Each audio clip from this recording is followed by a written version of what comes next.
और आप जुड़ सकते हैं। लेकिन फिर भी लगता है कि कुछ नेट धीमा है। अगर आपको दिखाई पड़ रहा है तो एक कमेंट कर दें, जिससे मुझे ये भरोसा हो जाए कि मैं दिखाई और सुनाई पड़ रहा हूँ।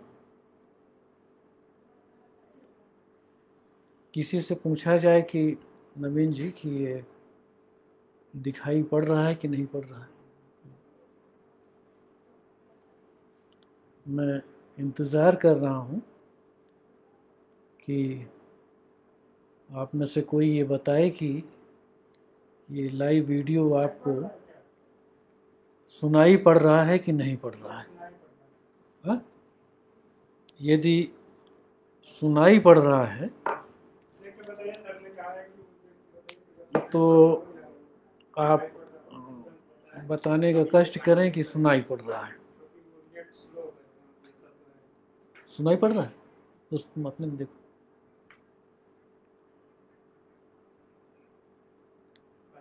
हुँ?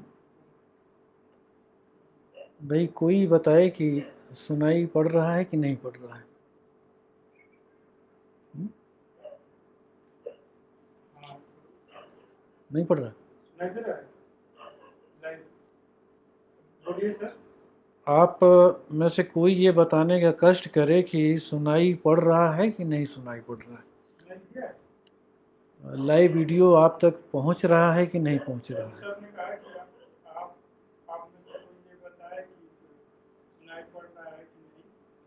अच्छा, ये रितु वार्ष्णेय ने कहा कि ठीक है कि ये दिखाई पड़ रहा है।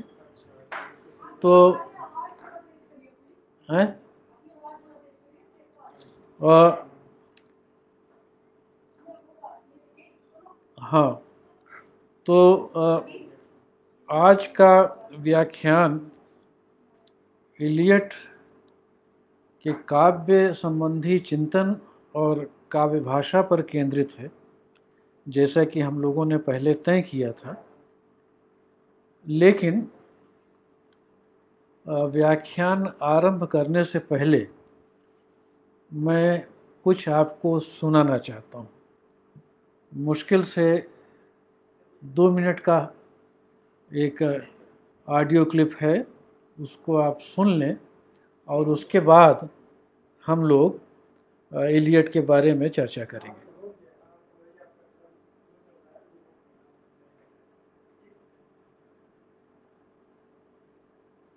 तो मैं प्रयास कर हाँ,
तो ये इस श्लोक से तो आप परिचित होंगे, लेकिन इसका जिस तरह जिस धुन में पारायण किया गया, इस तरह से पारायण इस श्लोक का पांडिचेरी के अरबिंदो आश्रम में किया जाता है।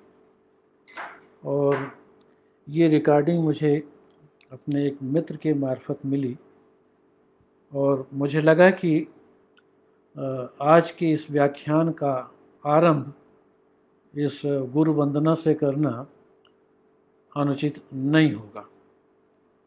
लेकिन ये जो कुछ आपने सुना उसका इससे अलग भी कुछ अर्थ और प्रसंग है, जिसका बोध आपको जब ये व्याख्यान आरंभ होगा और कुछ चर्चा आगे बढ़ेगी तो हो जाएगा कि ये श्लोक और इस श्लोक का ये पाठ मैंने क्यों चुना अपने व्याख्यान के प्रारंभ में आपको सुनाने के लिए।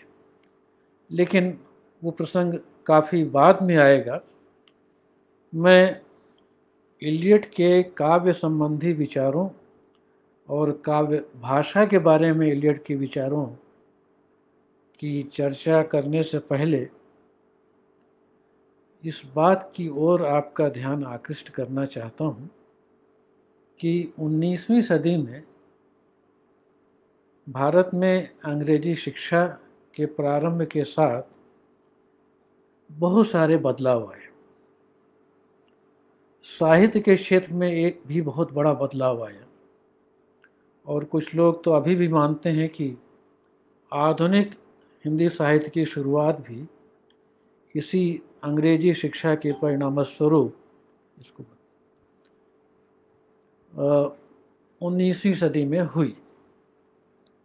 उस चर्चा के विस्तार में जाने की आवश्यकता तो फिलहाल इस व्याख्यान के संदर्भ में नहीं है, लेकिन ये सही है कि 19वीं सदी में भारतेंद्र युग के साथ जिस तरह का साहित्य हिंदी में लिखा जाने लगा वो पूर्ववर्ती साहित्य से बहुत अलग किस्म का साहित्य था।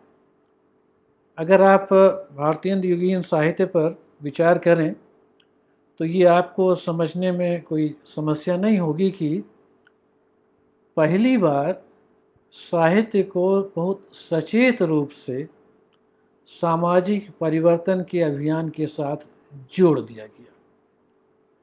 यानी साहित्य की सार्थकता समाज के अभीष्ट दिशा में परिवर्तन की आकांक्षा के साथ जुड़ गई। लेकिन ये जो बदलाव आया उसमें पश्चिमी ज्ञान और पश्चिमी शिक्षा की बड़ी भूमिका है, इससे इनकार करना संभवतः मुश्किल है। लेकिन इसके बावजूद 19वीं सदी का हमारा साहित्य पश्चिमी साहित्य की परंपरा या आंदोलनों से कोई प्रभावित हुआ हो ऐसा नहीं लगता है।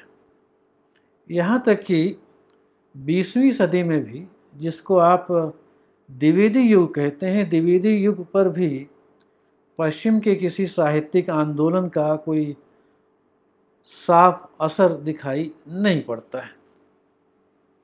पश्चिम के साहित्यिक आंदोलन का सबसे प्रत्यक्ष प्रमाण आपको प्रभाव के दृष्टि से छायावाद के दौरान मिलता है, और जिसको हम लोग जानते हैं कि छायावाद की प्रेरणा पश्चिम के रोमांटिक कवियों से हमारे कवियों को मिली।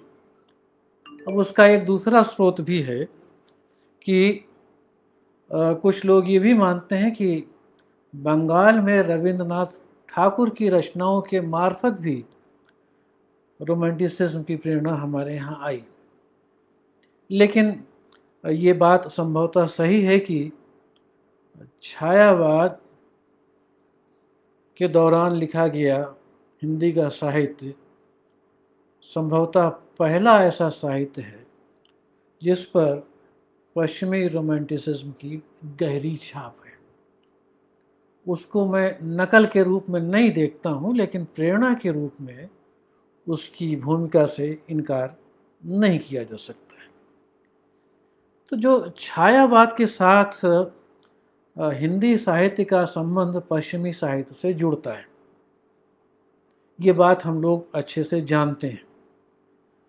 छायावाद के बाद जो साहित्य हिंदी में आता है, जिसको मोटे तौर पर प्रयोगवाद या नई कविता का साहित्य कहा जाता है, उस पर भी पश्चिम की साहित्यिक परंपराओं और आंदोलनों का गहरा असर है।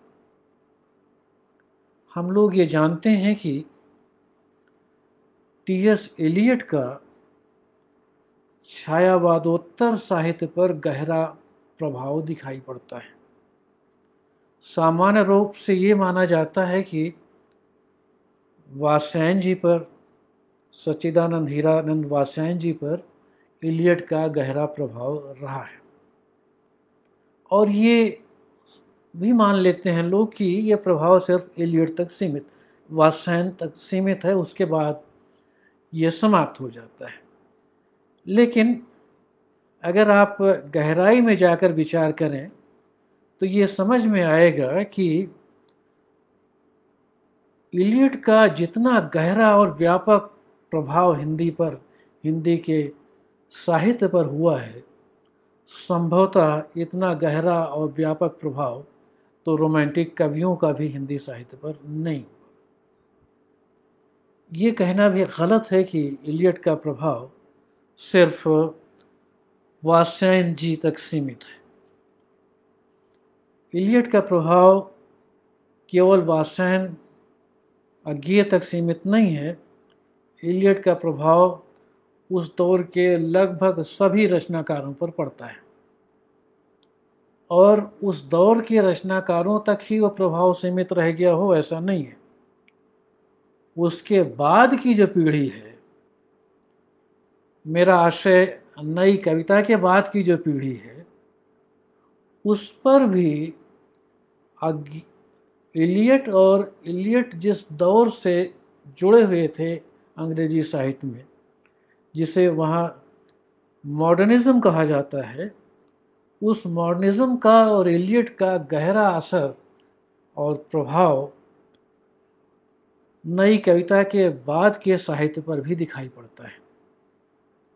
और अगर थोड़ा सा अनुचित न लगे किसी को, तो मैं ये कहना चाहूँगा कि वो प्रभाव अभी भी चल रहा है।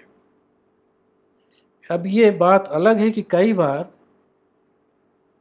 हम जानते हैं कि किसका प्रभाव हमारे ऊपर हो रहा है, लेकिन कई बार हम ये जानते ही नहीं कि हम किसके प्रभाव में हैं।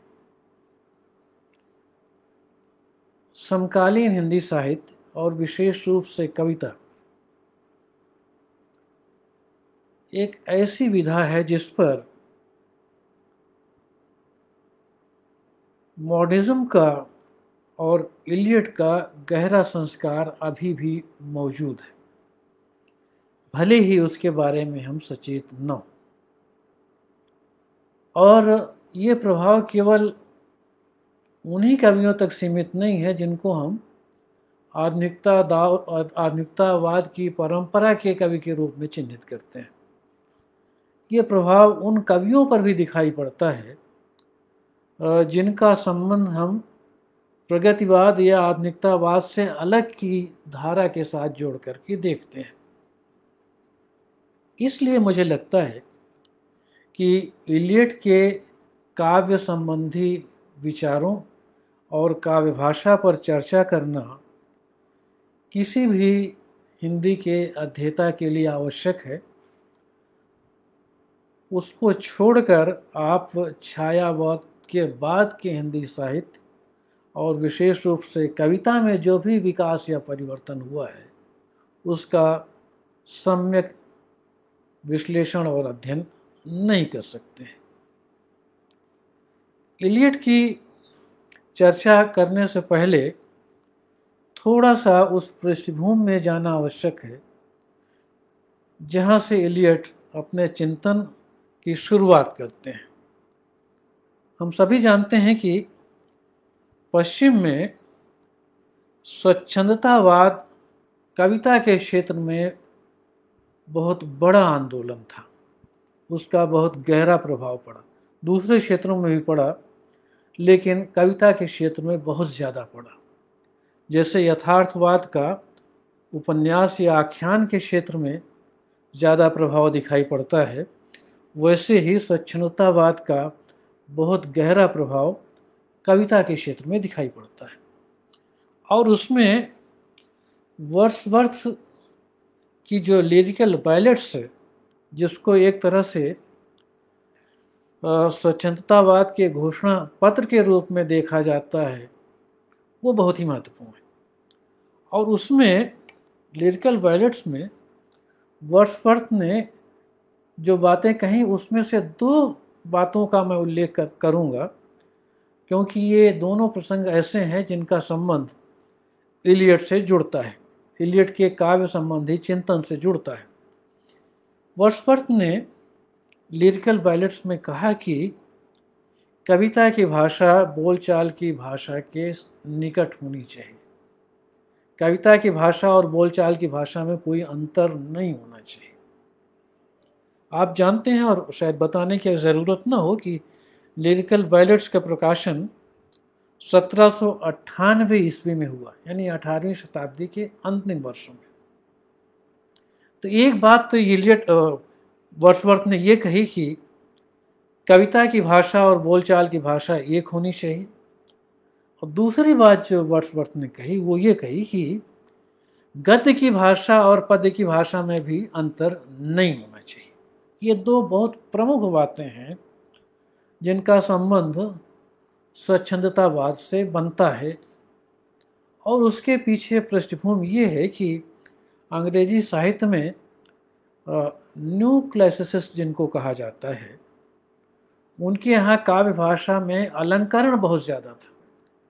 तो अलंकृत काव्य भाषा के बजाय बोलचाल की सहज भाषा की प्रस्तावना वर्ड्सवर्थ के द्वारा की गई, और उसका एक क्रांतिकारी रेडिकल महत्व। अगर आप अपने हिंदी साहित्य का संदर्भ लें तो जैसे रीतिकाल की भाषा है, बहुत ही अलंकृत भाषा जिसका बोलचाल से कोई प्रत्यक्ष सीधा संबंध नहीं दिखाई पड़ता, कुछ वैसे ही काव्य भाषा न्यू क्लासिसिस्ट की थी।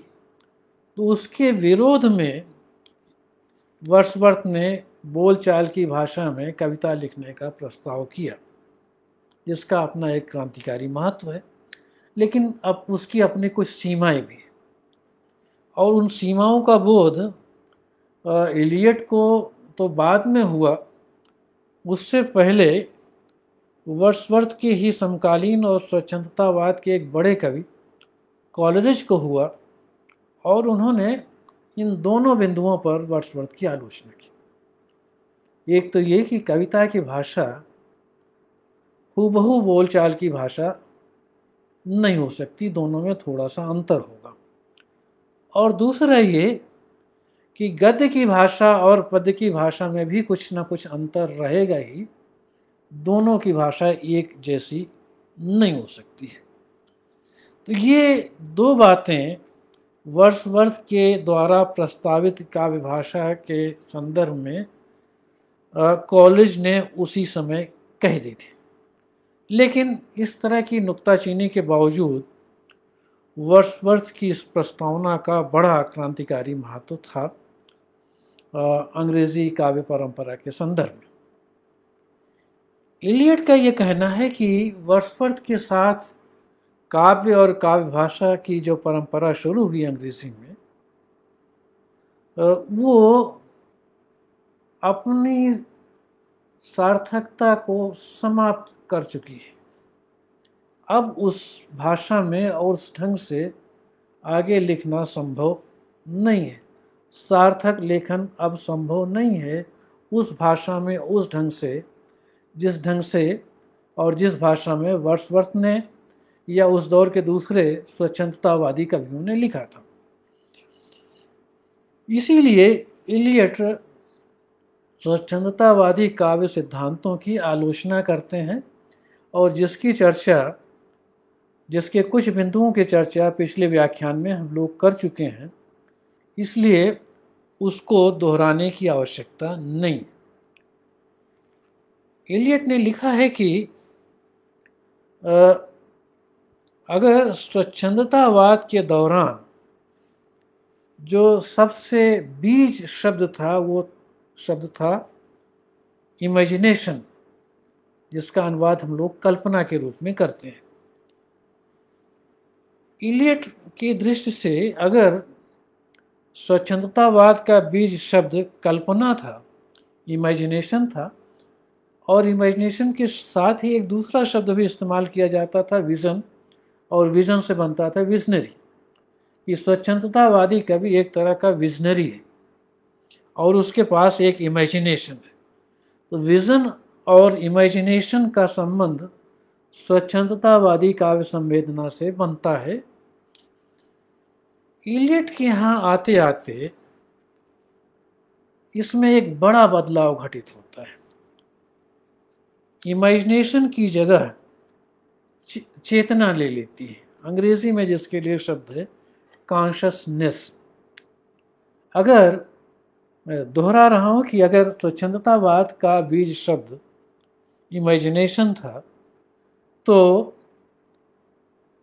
आधुनिकतावादी काव्य का, जिसके प्रवर्तक के रूप में उचित ही एलियट का नाम लिया जाता है, बीज शब्द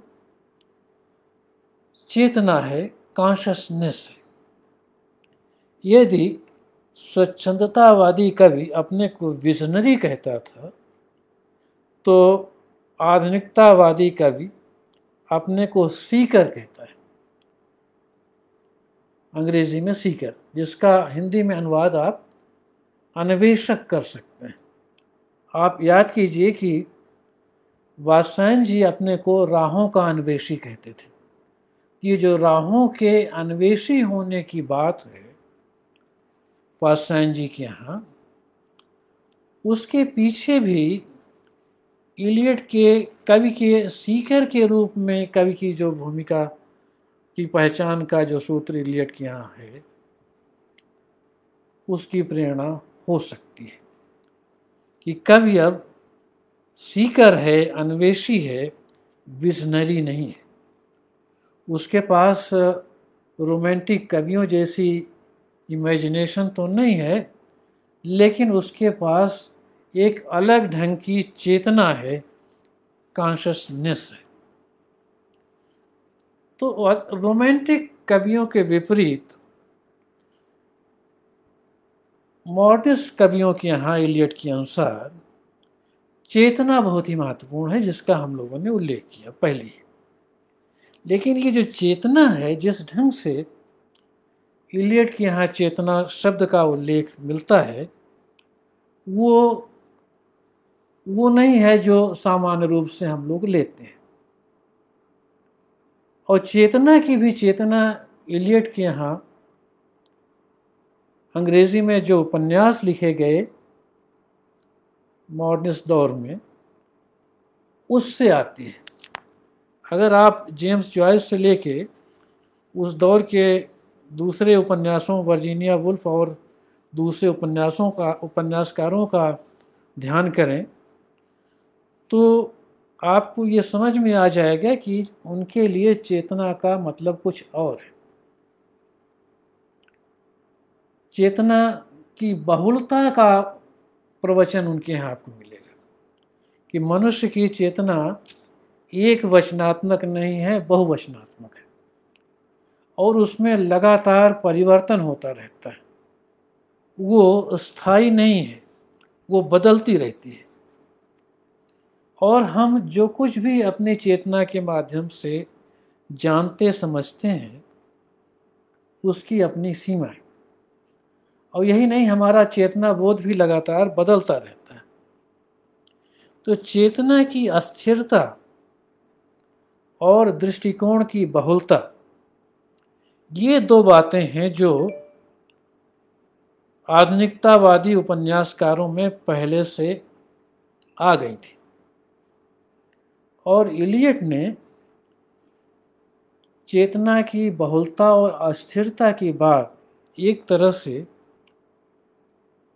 आधुनिकतावादी उपन्यासकारों से ली और उसका प्रयोग अपनी कविताओं में किया जाए, जहाँ कई आवाज़ें सुनाई पड़ती हैं, जहाँ एक के बजाय कई दृष्टिकोण दिखाई पड़ते हैं, जहाँ मनुष्य का बोध, एक व्यक्ति का बोध ही लगातार बदलता रहता है। तो एक ही व्यक्ति में जैसे बहुत सारे व्यक्ति आ गए हों, एक ही आदमी में जैसे हजारों आदमी आ गए हों,